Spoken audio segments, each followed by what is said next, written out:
Get ready.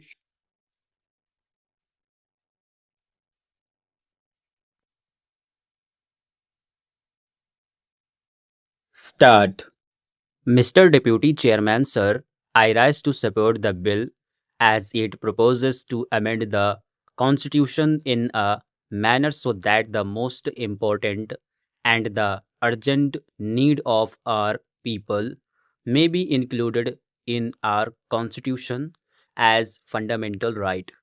Right to work is the essential condition of our existence as a human being. You know, sir, through work, man distinguishes himself from beast and develops his capability to be the master of his fate and controls the nature and build up the civilization. This power to work helps him to control the nature and to use it in his interest. He produces his bread and thus continues his existence. Without work, how can a man earn his livelihood? So, it is absolutely related to the question of his existence. But today, this existence of man is challenged in our country. The unending queue of unemployed people is increasing day by day. There is no security of his existence as he has no means of production at his disposal. In a developing country like ours, the unemployment problem is the most burning problem. We have no opportunity to work and no right to work. The number of unemployed people registered with the employment exchanges in our country is more than 2 crores. But this is not the real picture. In the rural areas, the uneducated masses of unemployed youth do not register their names with the employment exchange offices. The agricultural laborers, poor peasants from the bulk of the rural are unemployed. Besides, they do not get jobs for all the time throughout the year. More people are entering into cultivation on the same size of land, thus increasing the number of hidden unemployed people. The rural poor, such as agricultural laborer, bounded laborer, poor peasants, etc., are the major part of rural unemployed. With them, the other sections of the small and middle peasantry and rural artisans are gradually losing their land and their small means of production. Sharecroppers are being evicted from the land, and sharecroppers day by day are getting more and more impoverished. The middle class people are also the most unfortunate victims of unemployment. Workers are thrown out of their jobs due to lockout, closure, and recession in the economy.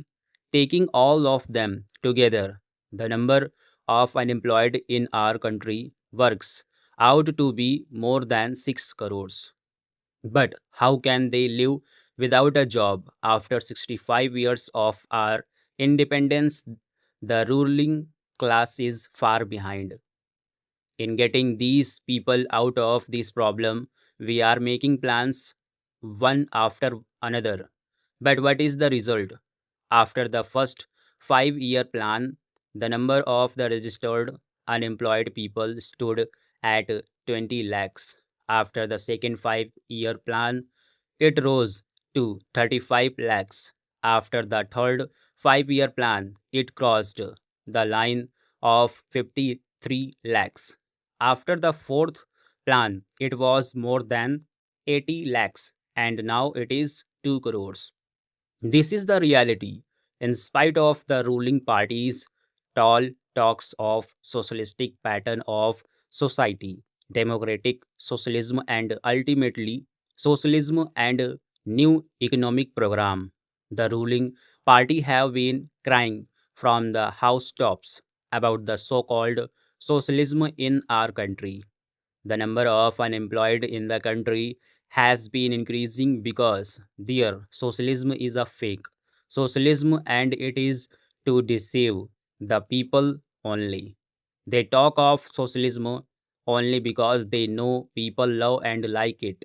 People believe that without socialism, unemployment problem cannot be solved. What is socialism?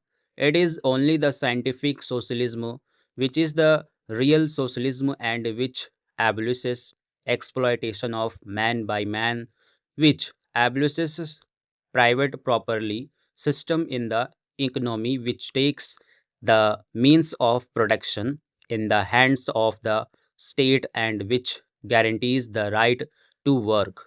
But in our socialism, the rich becomes richer and poor becomes poorer.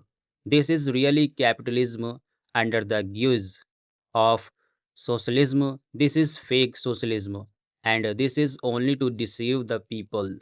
Can we claim of building socialism without making the right to work as a fundamental right? We cannot. In all the socialist countries, this right to work is guaranteed by the constitution as a fundamental right. I would like to quote the relevant articles from the constitution of a few socialist countries.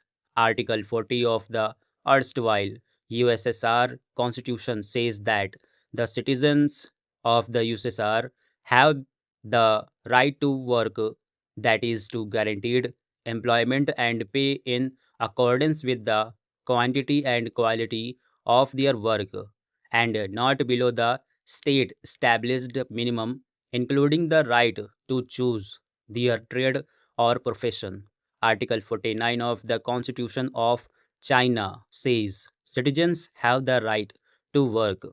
To ensure that citizens enjoy this right, the state provides employment in accordance with the principle of overall consideration and on the basis of increased production. The state gradually increases payment for labor, improves working conditions, and strengthens labor protection. Stop.